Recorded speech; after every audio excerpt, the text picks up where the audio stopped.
Hello everyone, and welcome to Export Development Canada's webinar, How to Piggyback Your Way to Exporting Success. I'm Melanie Carter, an account manager here at EDC and the moderator for today's session. Just before we begin, please note that we are also webcasting today's session using simultaneous French translation. So if you would prefer to listen en français, simply click on the français button that's on your screen. Alors, pour notre auditoire francophone, nous offrons une traduction simultanée disponible sur votre écran. Veuillez tout simplement choisir le bouton français.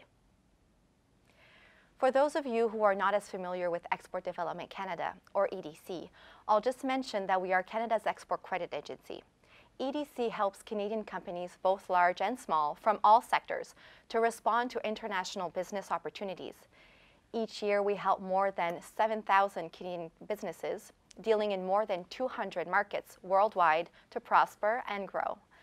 The purpose of this webinar is to share some insights from exporting companies like yours who have used relationships, new or existing ones, to support their ongoing export goals. These relationships can be provincial or federal government organizations, distributors, customers, or even someone in your own family. All these relationships are important and are a great way to find support and introduce you to new customers or markets. Today, we have some very knowledgeable panel guests who will shed some lights on how making connections can be a great strategy in growing your export business. Joining me today is Jennifer Greenberg, a senior associate here at EDC. Hi, Jen. Hi. Hi, everyone. And also via video webcasting, we have Simon Gittins, a trade commissioner from the Trade Commissioner Service here in Canada. Hello, Simon. Hello, Mel. Glad to be here. Thanks. And we also have two exporting companies here with us. So first we have Pablo Aciron, CEO of RT Tech, located in Moncton, New Brunswick. Hi. Hi, how are you? And we also have Vince Kadar from Telepin Software, located here in Ottawa. Hi, Vince. Hi, thank you. Thank you for inviting me. And of course, we would also like to welcome all of you, many participants in today's webinar. We're glad to have you on board, and we would like to have you take away some valuable insight that you can use to help grow your business. Today on the agenda, we'll be discussing how using connections can be a great strategy to help you grow your business. Also, how two exporting companies have established and leveraged relationships to support their export sales and get introduced into new markets. And finally, how EDC and the Trade Commissioner Service can help you and your company. Now, before we get started, I just want to let everyone know watching today that you'll be able to ask questions to our panel members live at the end of today's session. Also, we will be sending you a link to the archived version of this webinar. So if you do miss a point, or if you want to review something, don't worry, you'll be able to do so. So let's get started. First, let's start with you, Jen. Tell us a little bit about your job and your experience here at EDC. Sure. I started with EDC about 12 years ago, and I started off working in our credit insurance, or the accounts receivable insurance program. And I worked in a team that was underwriting transactions for companies who were under $1 million in sales. So a lot of the time when I was on the phone with a client, this was somebody who was looking at doing their very first exporting transaction, maybe even their first sale altogether. Sometimes these companies were selling chocolates to churches for fundraisers, or sometimes they were selling more elaborate systems for collecting wing de-icing fluid for airports. So you never knew what you were going to get when you picked up the phone.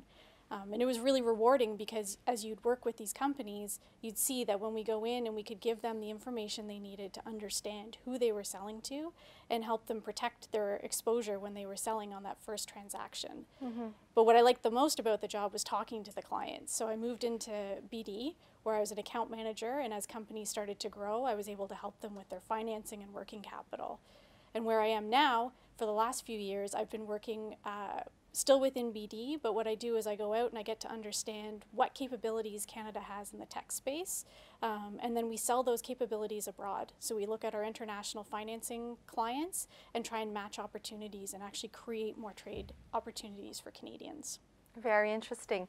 I know from my own past experience that some, newer companies kind of delay in starting to export because of the lack of knowledge or the lack of presence in the market of interest. So maybe you want to tell us a little bit about how the companies you've worked with have made use of their connections to grow internationally?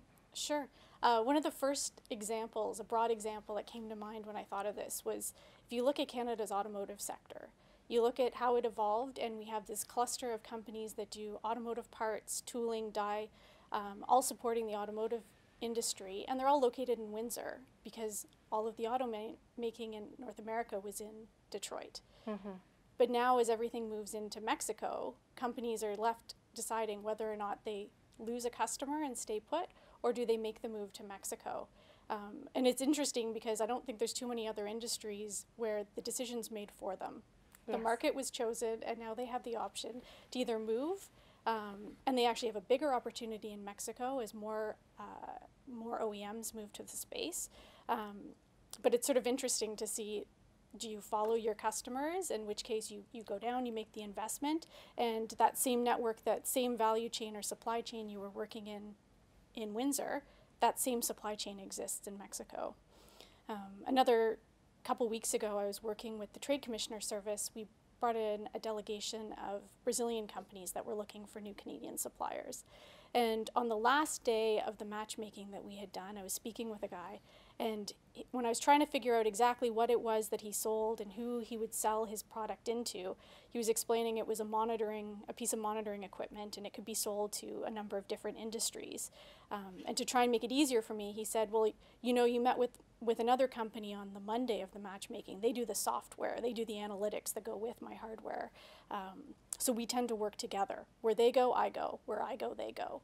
And so you could see how they found another company that offered a complementary service to what they do, and they work together now. And just on the surface, you see that by working together, they got 2 meetings with the Brazilian delegation rather than 1. So right there, they were able to sort of piggyback off each other's resources.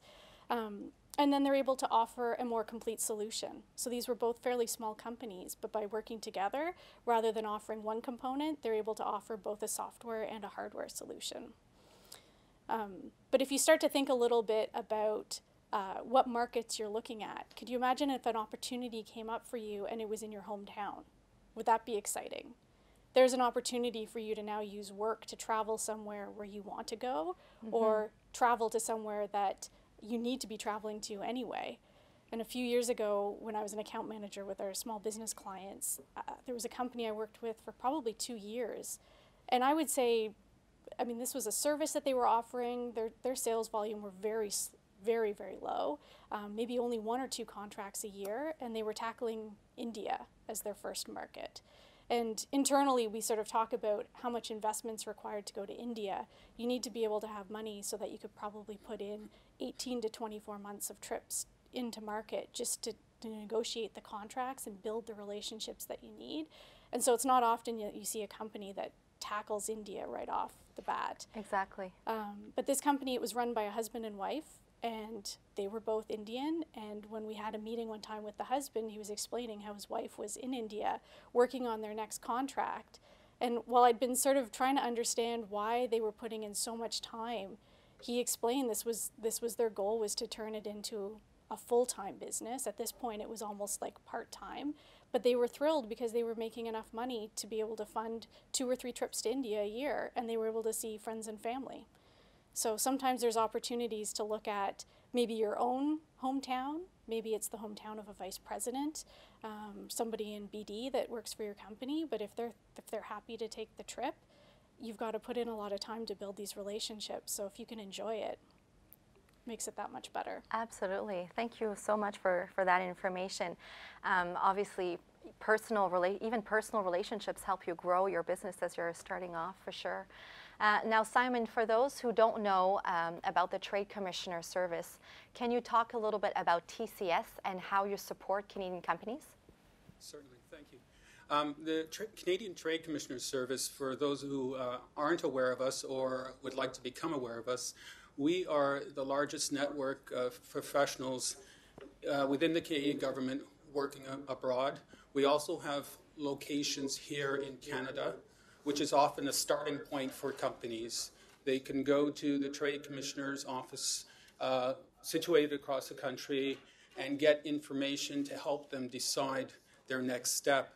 When I say that we have locations around the world, I do mean that. It's 150 locations in over 101 countries, and I believe we have around 800 trade professionals out there covering all the sectors.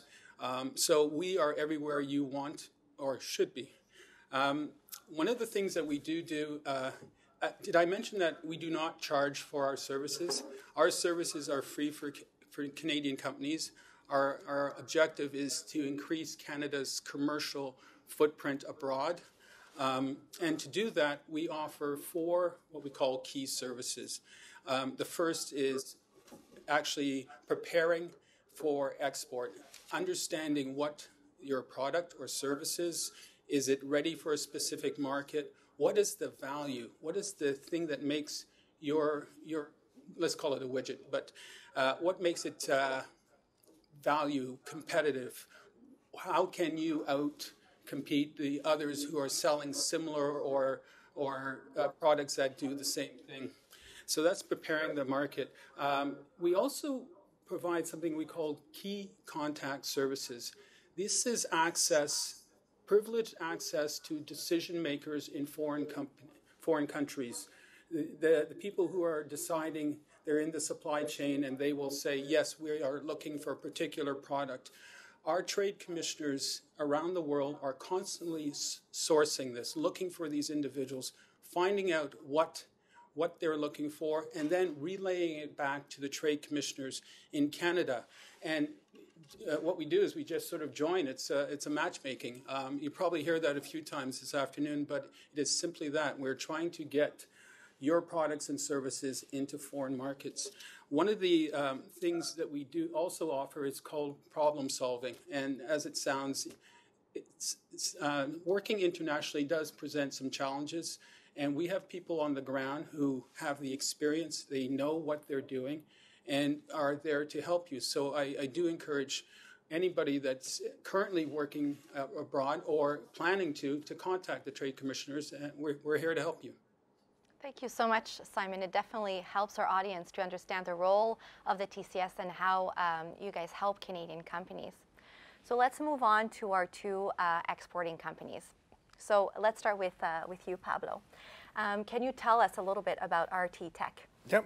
So RT Tech Software, it is an industrial software company. What we do is we develop analytics software that helps our industrial customers to be able to improve or optimize their assets. And we do that in 2 different ways. The first thing that we are looking at is how efficient those assets are actually behaving, or what is the health of those assets. Mm-hmm. To do that, what we do is we acquire in real time the information from the sensors that our customers has around their assets, and we are able to identify with our software periods of time when that particular machine is not running, or maybe it is running, but it's actually running below a design capacity or a production rate. Once that we identify that the asset is not running efficiently, what we do is we gather information around that particular machine to be able to understand what is the reason for the machine to go down. And then we use that information to calculate in real time key performance indicators that help our clients to really assess how well their machines are running. It's fairly clear if your machine is down, you're not producing, so you're actually wasting opportunities. So we calculate indicators like availability, utilization, mean time between failures, and in manufacturing, there is a very well-established KPI that is called overall equipment effectiveness. So we are able to calculate that in real time. So once that your machines in the production floor, they're actually running, we also look at what is preventing you from meeting those production targets or for meeting those production designs.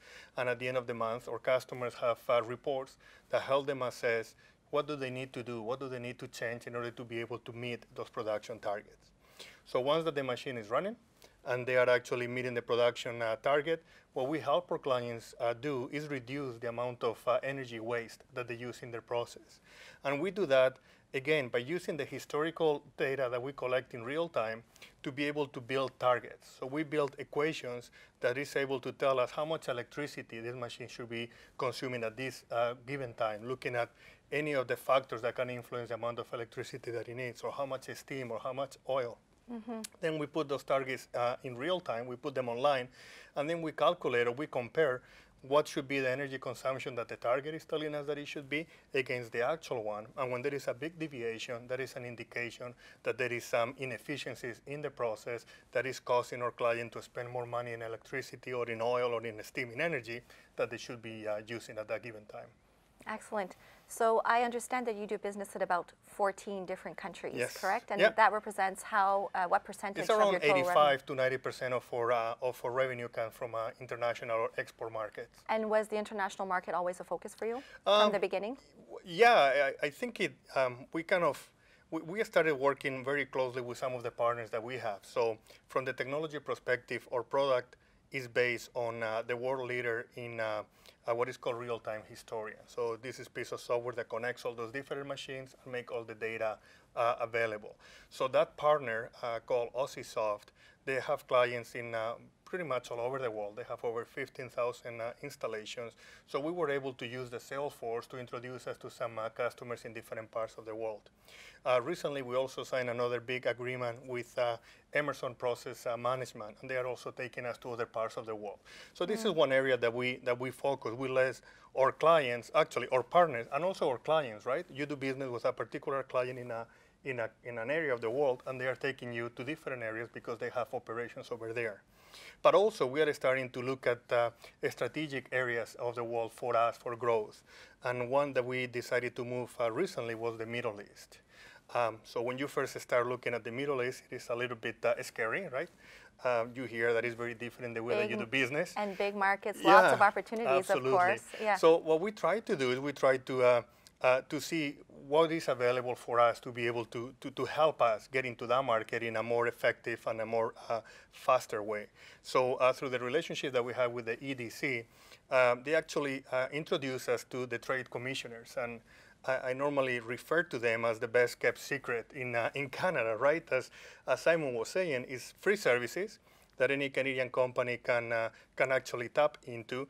And they help you to really understand what the market is all about. As Simon was saying as well, they help you to make critical connections, and as well with the EDC representatives that they have in different areas of the world, they have connections with end clients, and they open doors for you.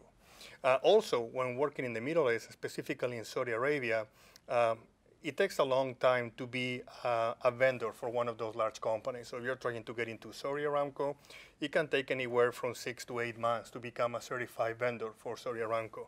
And through the embassy and through the trade commissioners, they actually introduce us to some companies that they were, that they suggested that they could be good reps for us or good agents for us in the Middle East. So yeah, we use all the resources that are available to us. We are a 3-year-old company, so we don't have a lot of money. So free is always good.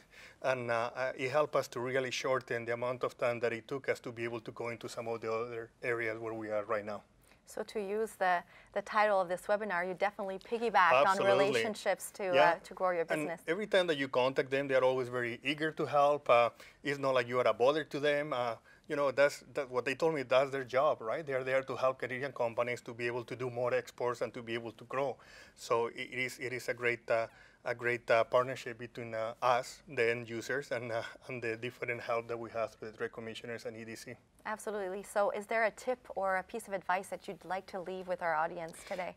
Yeah, until a year ago, I wasn't aware of the trade commissioners or the EDC in different parts of the world. Although you had been in the exporting business I've been doing exports 10 years. with different companies for over 10 years. I was never aware that existed. So if you are watching, now you know that they do. So please feel free to reach to them. If you're going to Latin America, if you're going to Europe, if you're going to the Middle East, to Asia, they have people all over the place that they understand the way that you do business. They understand, they have contacts in some of those clients that they are trying to go to, and just use them, and they can actually shorten the time and the cost of actually getting into those markets. Right. So mostly, Simon did mention that they have trade commissioners posted in about 100 and some countries.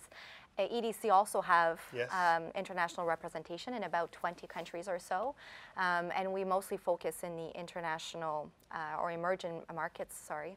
But in all cases, we're always posted with the trade commissioner, so we work in great collaboration Yep. together, and it's a great partnership for sure. A few months ago, we went to the Middle East to attend a seminar that we were invited to, and we were able to actually, in a matter of a day, meet in Abu Dhabi with the trade commissioner that specializes on the digital or technology sector, then drive for an hour to Dubai and meet with the EDC representative for the Middle East and Africa. They were actually in the same room because they share offices in the embassy, and also the trade commissioner that is in charge for oil and gas. So for us, it saved us a lot of time. They are all in the same place. You just go meet with them, and the doors that they open, they are invaluable. Thank you so much for your insights, problem. Pablo. So let's move on to Vince at Telepin. So firstly, let me ask you about the company. What do you do? So we're a software company located here in the Canada's capital. Nice place because it's close by actually to EDC, to the embassies as well. We're primarily an international company, so being close to the embassies in order to get visas, actually, it's rather advantageous. Right. But again, we're a software technology company. We focus in the markets of mobile money, mobile payments, mobile commerce. Think about actually PayPal and PayPal as a service. We shrink wrap a software like that into a technology framework. We deploy that into a mobile network operator's network in emerging markets. It allows them to do branchless banking, allows them to do salary disbursements, allows them to digitize currency for the first time in a lot of these markets. So we're introducing a lot of security, convenience to a lot of these markets that are still, I would say, in the dark ages of financial services or in the dark ages of banking in general. Right, so very different from us. So I imagine that international sales was always a target for you. Wasn't always the target. We had hoped to be able to sell something in our backyard. We realized soon enough that there was not much need for a product like ours in North America. And we quickly focused our attention to the emerging markets. We found a great partner, a technology partner that embedded our solution into theirs. They accounted for a lot of the early sales, and then we started going direct.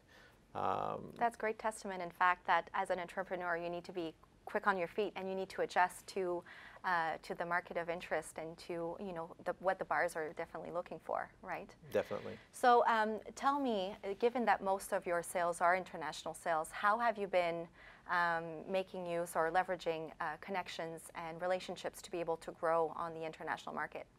Well, so we sponsor probably a dozen or more actually conferences a year. And at these conferences, at times there are representatives of EDC. A big event every year is Mobile World Congress in February in Barcelona, and Export Development Canada, the Trade Commissioners of Canada are all there. And interestingly enough, again, this is our target market. This is our playground. There are 60,000 people that attend this event every year. EDC, for example, they organize many different events for us. Yeah. At that event, as an example, there'll be some matchmaking services with some of the big companies that they help finance. So, for example, actually, Telefonica, I believe, is a large group organization that EDC have provided financing to, and that financing actually, I wouldn't say actually has a catch to it, but what it does leverage is that the ability to purchase from Canadian companies like myself. I'm glad you're mentioning this. In fact, just to give a little bit more details to the audience about what Vince is just mentioning, is that you may not know that EDC tries to have an impact on the Canadian economy by financing some large foreign buyers. So by providing financing to a large international buyer, we say, please use our financing to then buy directly from Canada. So it might be that you're selling to an international buyer and that EDC is actually financing them in the back end. So we may be supporting you indirectly without you even knowing. Yeah. That's correct. So it's great that you've been able to access this service that EDC offers. That's right. Sure. And so this is one of the services that you offer, right? That's one of the services actually that we use from EDC. Yeah. That we use from EDC. We use the insurance product as well in order to insure our receivables, because again, when you're dealing in the Middle East, when you're dealing in Africa, you know, not everybody's honest.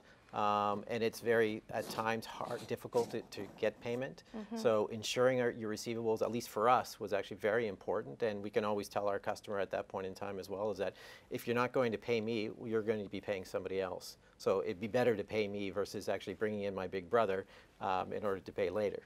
Yeah. We also use, again, the matchmaking service, I think, as you mentioned before.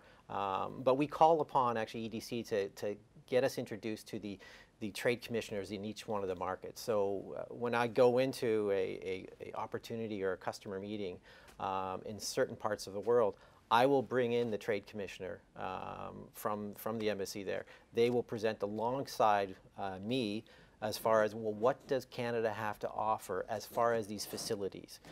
What type of finance can they provide actually for a project if they can't afford, you know, what they're purchasing from me?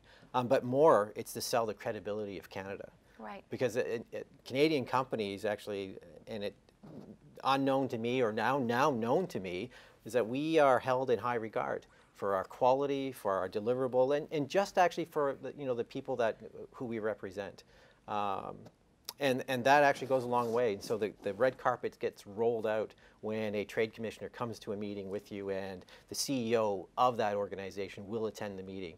Because again, we're talking high-level meetings, but high-level introductions of people that they've never met before in their own backyard. Yeah, the red maple leaf goes a long way sometimes. That's right. For sure, for sure. So is there any tips or piece of advice that you'd want to leave with our audience today? I would say, actually, don't be afraid. Leverage as much as you can from the services that EDC can provide you. The trade commissioners. Call on the trade commissioners as well. And you got to really understand your market as far as how you're entering in. You know, in parts of Africa, you have to enter in through government, right? And so through government, actually, and calling, especially on EDC and the trade commissioner service, that's your leverage point, because people aren't always trustworthy of actually a company calling on the CEO of another company, but coming in through a government organization, there's a lot of trust that's already there. And in other countries, as Pablo was mentioning, it's through an agent, or Yes, depending on the market of focus, Exactly. there's different ways to get in and be successful. So when you're talking with people that have this knowledge and that can help you out, it's definitely helpful. Yep. Interesting. So thank you for these insights, and thanks everyone. We did begin this session by promising on tips and on advices on how to leverage a new and existing relationship to help you grow your business. And I hope we've accomplished some of that today, and that we can take some of the information that you've heard and use it to help your exporting strategy. So now, whether you're exporting to the US or anywhere else outside of Canada, EDC can help you grow your business. We have a suite of, we at EDC have a suite of products and solutions that are available to you, from ensuring your receivables against non-payment, as Vince mentioned, to providing market intel, or helping you gain access to more financing and working capital by working together with your bank or financial institution. So if you are exporting or thinking about starting to export, our knowledgeable staff is here to help you. So please give us a call at 1-888-361-6812. Again, that's 1-888-361-6812 to speak to someone about how we can help you. So now is the time to start our open question period.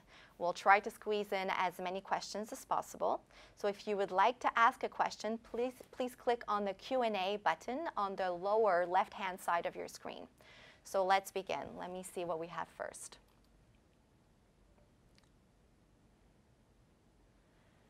Okay. Hello, I'm from Vancouver, Canada, but live in Brazil. I have lived here for almost 2 years. I am currently taking courses and researching the industry of import-export with the hope to connect the markets of Brazil and Canada. I was wondering if you could shed some light on getting started within the industry from a more independent point of view, and perhaps the service the EDC suppliers for trade, if any. Thank you. Independent business. So, that's from an independent point of view. I'm not sure that I'm quite grasping the question here.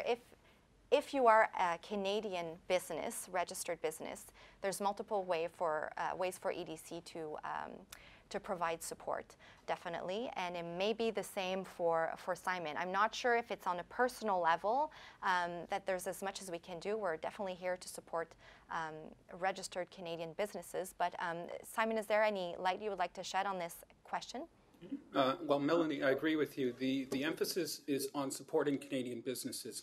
So if this individual who is a Canadian living in Brazil is representing a Canadian business here in Canada, then by all means, we are going to support the Canadian business and all her efforts to help that Canadian business enter the Brazilian market. It's a question that gets asked a lot, and the key to this, though, is to understand our strength is working, and our objective is to work with Canadian companies. Trying to help Canadian companies grow and expand outside of the country. Yeah. It's the mandate for EDC as well as for the trade commissioners. Thank you. The next question is asking whether or not EDC partners with banks. And in fact, EDC has a partnership philosophy. So we are basically here to fill a gap. So anytime we can partner, we will definitely do so. So far as, basically if you have the support that you need from your financial institution, then that's great, we're all happy. You're getting the services that you need to grow, that's perfect. But when there is a gap, and when maybe the bank cannot be providing you with the financing or the working capital that you need, either because you have a very large contract and you need more working capital than you ever did before, or if it's because you've been doing a lot of R&D and you have shreds that you like to finance, or whatever it might be, EDC can then partner with your bank by sharing on the risks and offering a guarantee to the bank for them to potentially give you the working capital that you do need. So the question is, yes, we try to partner as much as we can, and it's not just partnering with the banks, it's basically partnering with anyone that we can, right? I mean, the subject today is piggyback on relationships, and we do that as much as you guys do that. In our case, we were trying to get a line of credit through one of our banks, and we are a very early company. We are less than 3 years old. So the regular institutions, they were asking for personal guarantees on the line of credit. And then we were able to work with a local Case Populaire, actually, from New Brunswick. That's where my company is based. And they were able to provide us a line of a line of credit as long as we had insurance with EDC. And it was actually EDC that told me, go and talk to Case Populaire, because yes, the big banks, CIBC, TD, nothing against them, of course, but they all have the same type of policies when it comes to line of credits. So it was actually a rep in New Brunswick that told us, we've done business before with Case Populaire. They're a little bit more open to, doing business with the startups. Why don't you contact them and see if you can get the line of credit? And sure enough, within 2 or 3 months, we had the line of credit. And it was, again, just through the relationship that we had with EDC that we were able to get that established.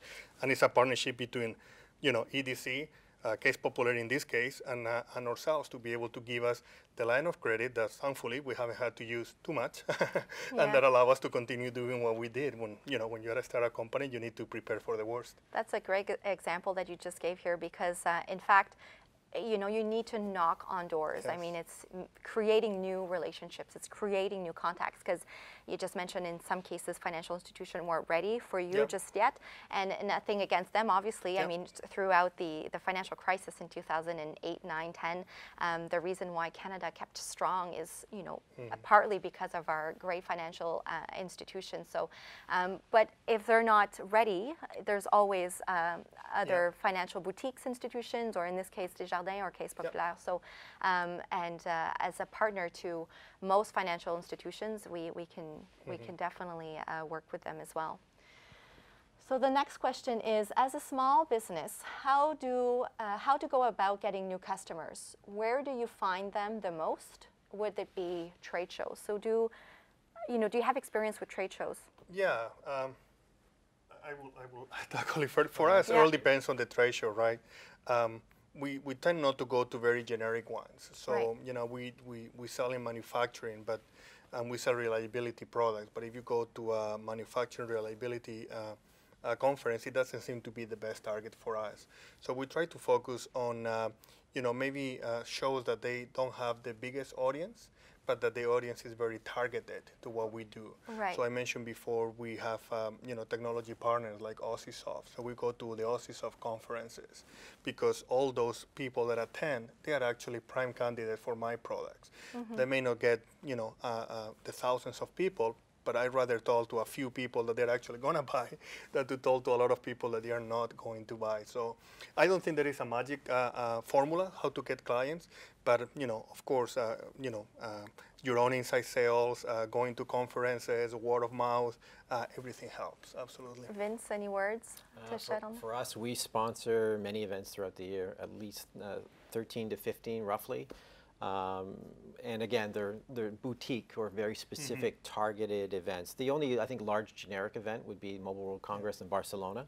But again, and what was interesting is that every different event, because there's different conference organizations that run this, the more that we started popping up at different events, and we were the sponsor, and we were the speaker, and we were presenting, et cetera, again, our credibility started to grow. Because the same people that were going out looking for something that looked like us, they kept on seeing us and said, I just saw you actually in Istanbul. I just saw you in Vegas. I just saw you actually in Singapore. Yeah, we're everywhere. And it gives the view that you're a rather large company on the international footprint. And it doesn't take a lot of funds. If you're targeting a lot of these specific events, you don't really need to do the general broadcast and spend a lot of money actually on trying to gain some confidence from the end consumer. You're targeting actually to the end customer.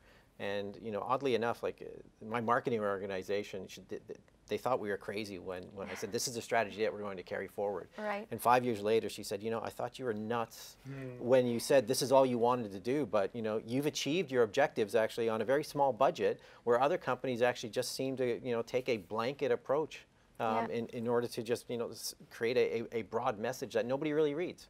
As a small business, you definitely need to use your resources, in an intelligent manner, for sure. One other thing for a small company like we are, and I guess this is more a provincial funding that we have in New Brunswick through New Brunswick Economic Development. They fund what is called trade assistance programs. So what they do is they give you 50% of your expenses, up to $5,000 per trip, to a maximum of $20,000 a year to help you go to those conferences.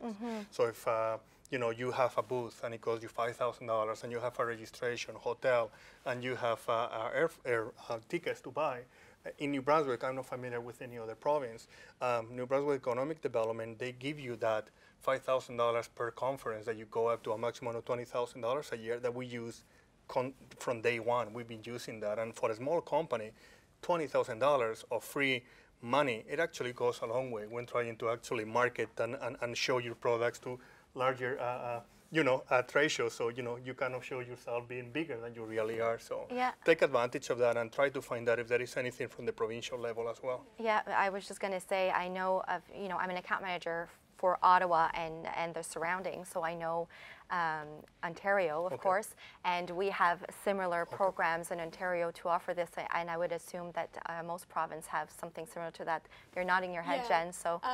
Yeah, it's a good question, because there's also, so the provinces will sometimes have support.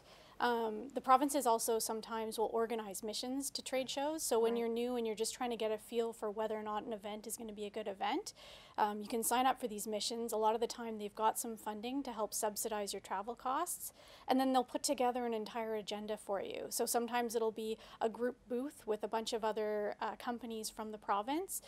They'll set up the dinners, they'll set up matchmaking, and so if it's your first time heading out to a trade show, it's a good way to make sure that you're getting full exposure and you get everything you can out of it.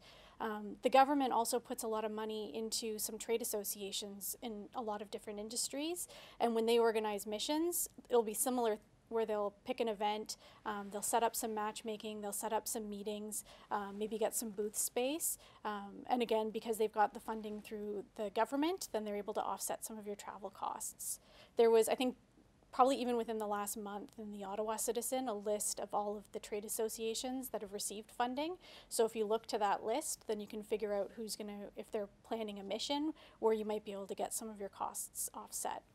Interesting. And further to that, there are consulting organizations that do just that, look at all the funds and the grants that are available from different governments, whether it be federal or provincial or municipalities. You know, they look at where you fit in and which grant you would have access to. So this is also, you know, some relationships you could piggyback on to get funds. Simon, I'll throw the question to you as well. How does the trade commissioners, help small businesses in getting new customers in foreign markets where they don't have presence necessarily? Okay. Well, one thing that Pablo and Vince mentioned is the ability to focus. You know, understanding what is their ideal client, what is, and I said this earlier, what is unique about their product, what makes it competitive. Sharing that information with the trade commissioners here in Canada allows us to share it with our colleagues around the world. The better we know you, the better we're able to help you. So being very specific, targeting, I'm not saying don't go to large trade shows, but if you're small, you really need to know who are your ideal clients. Armed with that knowledge, we can start looking in a particular market to see if the client or our potential clients or partners or distributors or agents exist, and then relay that information back to you. This information is coming before you spend money. You're using our resources to better target your activities. Thank you. The next question is, do you ever partner with larger companies for sales? So you briefly touched on this in both cases. So do you want to expand a little bit? Yeah. So around a year ago, we signed an OEM deal. For those of you not familiar with OEM, it's kind of like the white label when you go to President's Choice. It's actually President's Choice doesn't make the product, but they put their branding around it. Mm-hmm. So we signed a large OEM deal for one of our products, the Energy Management Information System, with Emerson. So Emerson Process Management is the second largest automation company in the world, a $24 billion company, 175,000 people. And for us, it was a good way to be able to increase our sales. We have 3 salespeople in the company. Well, in Europe alone, they have hundreds of salespeople that they are actually now marketing their own product because it's actually an Emerson product. But at the end of the day, every time that they sell it, you know, it is revenue for Architect, revenue for us. So we try to look for those type of relationships. They take a long time. Right. To come to fruition, and that's something that I'm learning. You know, when you run a small company, decisions are made in hours or decisions are made in days. When you are dealing with a large company, decisions take weeks or months. So, you know, it's not like you sign this type of contracts, at least my experience, and then the next month you start getting orders and you can be in the Bahamas receiving the purchase orders. Nothing like that.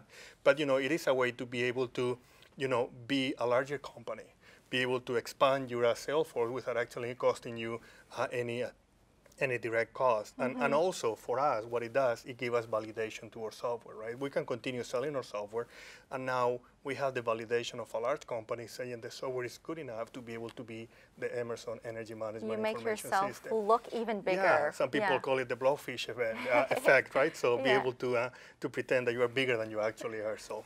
Yeah, no, I'd validate everything that Pablo just said right now. We've got a master framework agreement with Ericsson. Ericsson embeds us into their other products, and they resell us actually within their product portfolio.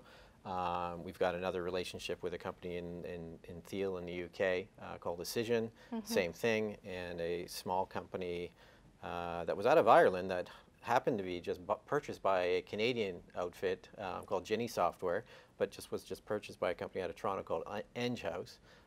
And again, resellers of ours. And it just makes us look that much bigger. Part of it was a strategy for us as well, was to get embedded into these third parties, because if I wasn't going to do it, my fear was that maybe my competitor was going to do it, right? And so maybe at times actually it didn't amount to all that much, but I'd rather be there than my competitor to be there. So it was sometimes it's a tactical move as well as a strategic move. But I also look at the trade commissioners as well. As long as it's education, that what Simon was just saying, educating the trade commissioners on what you do, that's also again, a salesperson that's for you, actually, and it's free. Right. And so use it as much as you can. And it gave us the credibility that we needed as far as saying, yes, you know, if Ericsson would standardize on us and they would embed us into their product portfolio, I think we're good enough for anybody else out there. Absolutely. We've talked a lot about, you know, contacts and relationships to get market intel and introductions and so on, but also piggybacking on your, you know, your supply chain is a marvelous way to grow your business, because someone else talks about you while you're not necessarily there. So that's a great way to go about it for sure. So not a question here, but we do have a comment from someone who says, we are exporters of solar panels to Latin America, and we do rely on the trade commissioners in various Latin American countries. So that's great. Thank you for sharing that with us. Next question is, how can EDC assist on buyers in terms of line of credits, guarantees with local loans, etc.? Jen, can you shed some light on that a little bit? It's a good question. Yeah. And I'll have to, maybe whoever submitted that question, I also encourage you to call in and ask, because while I'm sitting here doing this, I'm missing the session we have with the team that does our direct lending in the foreign markets. So, Oh, right. Right. But we do, on a very large level, we do financing for international companies, and we sort of referred to that a couple times in our discussion. So what we do is we'll put the money in place, and by being a lender, either as part of a larger syndication or if we come in directly, that gives us an opportunity to build a relationship with this international company and try and get to know their procurement groups and their CapEx, or so what they're going to be purchasing in the next sort of 3 to 5 years. And we use that relationship to introduce smaller Canadians into their supply chain. So on a large level, that's what we can do. And then if you're looking at maybe your current sales pipeline and trying to understand if there's something we can do to facilitate, there are things like a note purchase, or sometimes it ends up being like factoring. It just depends whose balance sheet you end up leveraging. But there are smaller financings that we can do either in market with a bank, and the bank would lend the money to your customer, or you could look for something here in Canada against your own receivables to help give you the money that you need to offer longer terms to your customer. Yeah, thank you very much for that insight. And in fact, EDC has multiple ways. I mean, the follow-on question was, what are the mechanisms involved in providing financial support to those foreign buyers? And there are multiple ways for us to assist. As Jen just mentioned, I mean, we could be offering a guarantee to a local bank for them to on-lend to the buyer, or depending on the amounts and on the tenor, EDC could potentially lend directly to that foreign buyer. There's multiple ways for us to look at this and multiple approaches. It really is very specific to the situation that you're looking at. So please do not hesitate to call in or send an email, and we will be happy to respond to your question. So next question. I'm preparing to export my products from Alberta to sell on Amazon.com in the USA. I would like to ask if I should be registering my company as an LLC in the US, or as a corporation, or S Corp in Canada. Which way should I register my business in order to take the best advantage on taxes on both sides? So Simon, I would refer that one to you. Okay. Yeah, there's a legal component there, of course, and the Trade Commissioner Service, we do not provide legal advice. We do have, and this is in all locations, so I'll get to the answer in a second, but we have a list of what we call qualified third-party service providers. So if you are working in a particular country, let's say China, and you're looking for translation services, we have a listing of translators that we've used. They are good. We've vetted them. When it comes to legal advice to doing business in the U.S., we can provide guidance on doing business in the U.S., but as far as the legal component, we would then refer you to a lawyer that we had worked in that particular market. Excellent. I don't know. Yeah, no, and that's great. I mean, at EDC, it's the same thing. We don't give any taxation advice or legal advice. We always refer to the specialists in that area. So by all means, talking to your accountant in terms of taxation and talking with lawyers is definitely the best approach.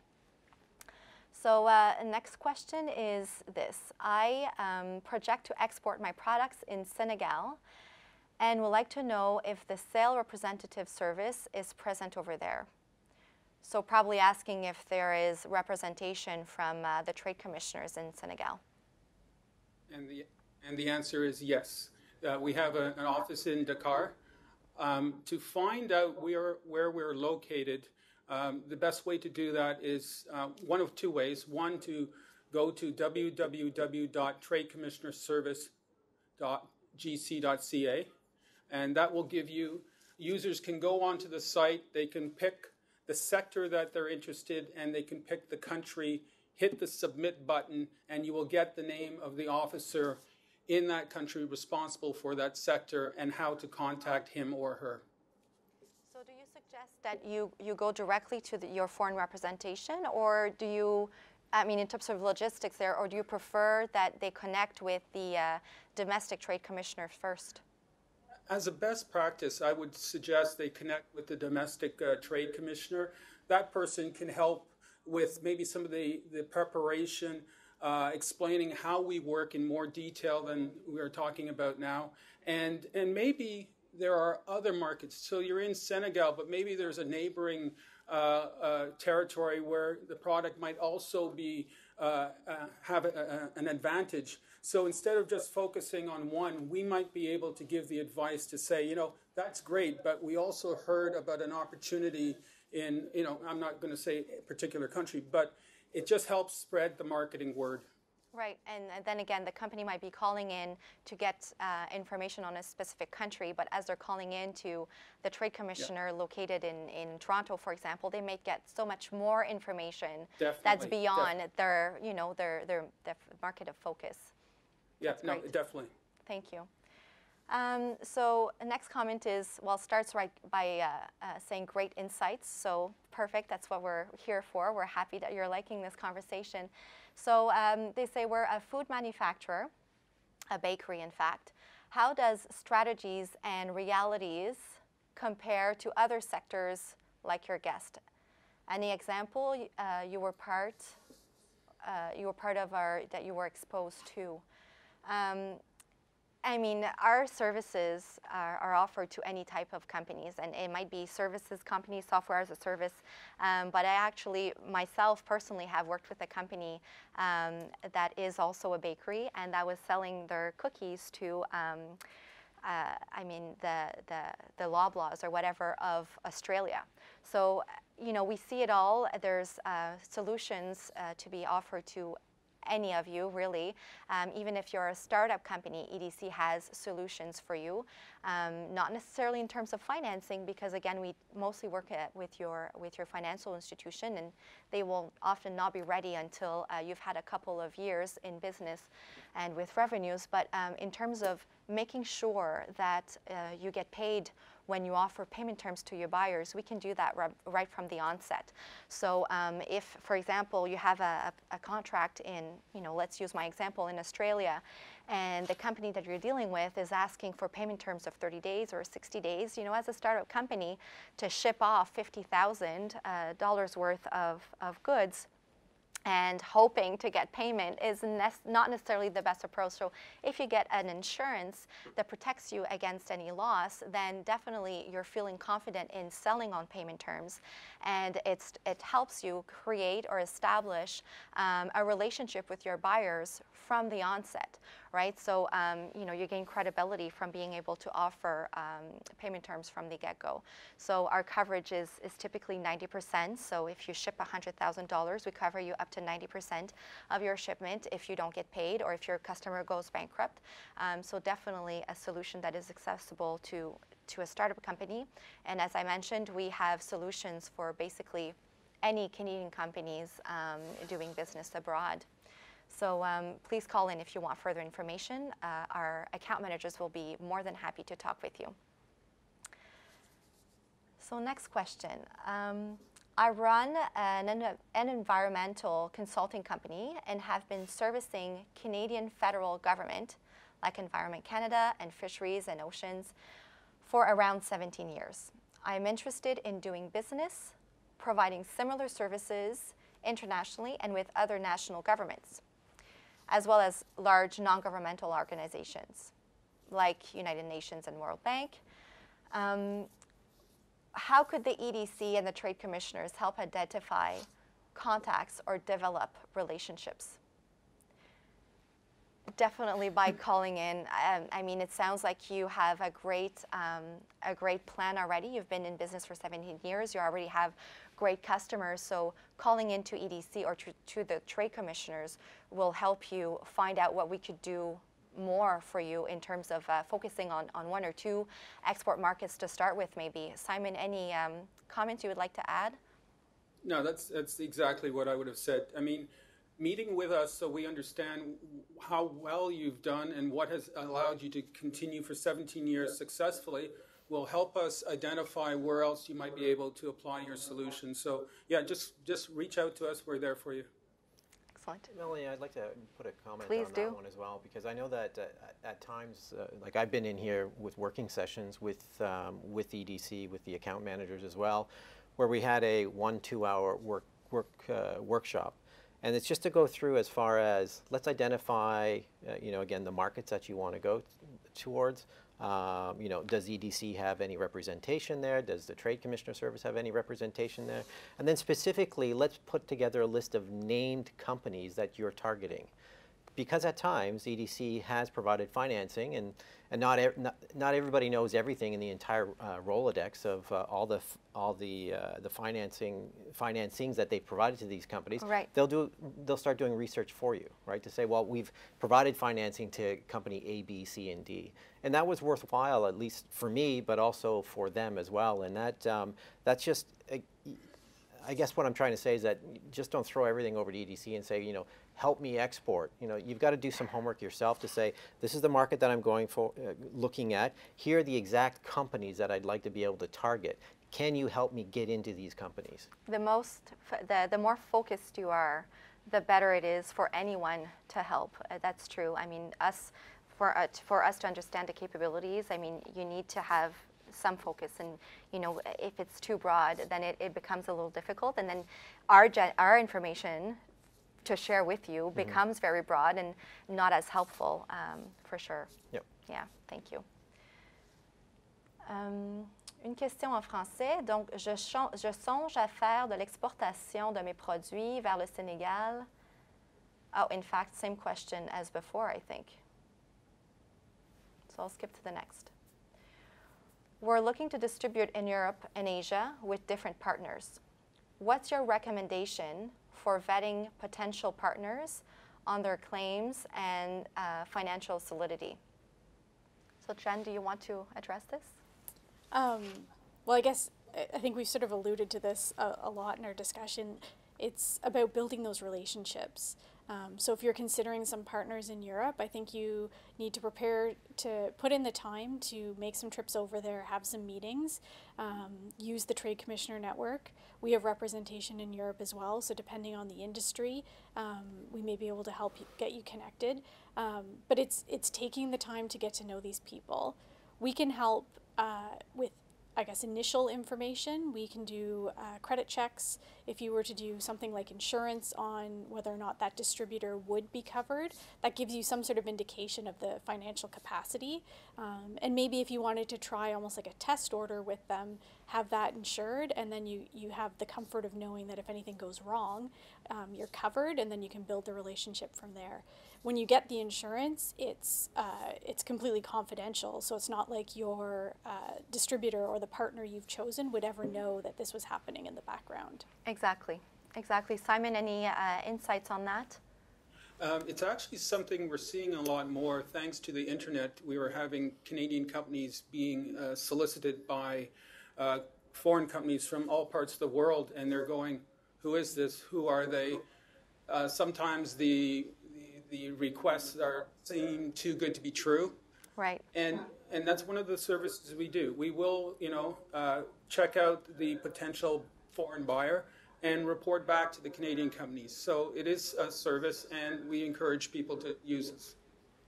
Thank you. So we have time for just one more question. But if you haven't had your questions answered today, just hold on, because we're going to let you know in a second how you can send a question to us and get a response later on. So the last question is this. What solutions does EDC provide to support manufacturers in the development of distribution channels? So maybe I'll address this to Jennifer and Simon. So what solution does EDC provide to support manufacturers in development of distribution channels? So EDC first, and then trade commissioners also have great insights. So sure. Just a quick, and maybe because I haven't touched on this one either. So when we do our matchmaking, the model that we tend to use is we get to understand what the supply chain or the value chain is within that vertical. Yeah. And so if you're looking to develop or strengthen your position within that supply chain, if you contact us, we sort of go through a bit of Q&A to understand what it is you do, what's your value add, and then we have that document that we can share with you, and you'll see what the Canadian value chain looks like, and then we can give you some insights into what international opportunities that we have available to introduce you into. And we touched on that quite a bit, Simon, but I mean, you also help Canadian companies getting into the distribution channels, correct? Yes, we do. One of the things that we have to do, and Canadian companies need to be aware of, that they don't get into a distribution channel where there are foreign products similar to whatever the Canadian is offering, and we need to vet those organizations carefully so the Canadians are not wasting their time. Right. Sometimes the advice we give is don't do something, and which is not always positive, but it does save money and headache. Absolutely. The same way, in our cases with our insurance solutions, sometimes we will say, well, the buyer that is seeking payment terms from you is not insurable, and by all means, this is advice in its own, right? So either you sell on payment up front, or not at all, or you at least cover your costs before you go on and ship. So any advice from people that have presence in the local market is good advice. So that is all the time that we have for today, but if we didn't get to your question, please feel free to contact us by email. That's marketing@edc.ca, again, marketing@edc.ca, or call us at 1-888-361-6812. I'd also like to remind our participants that they'll be able to review today's presentation on our website later on. You'll be receiving an email from EDC with a link to access it. And if you'd like to learn more about various markets, just go to our website at edc.ca and look under the Knowledge Center. You'll find a ton of information and resources there. So I thank our panel guests for all the insights that you've shared today, and thank you all of us for joining us today.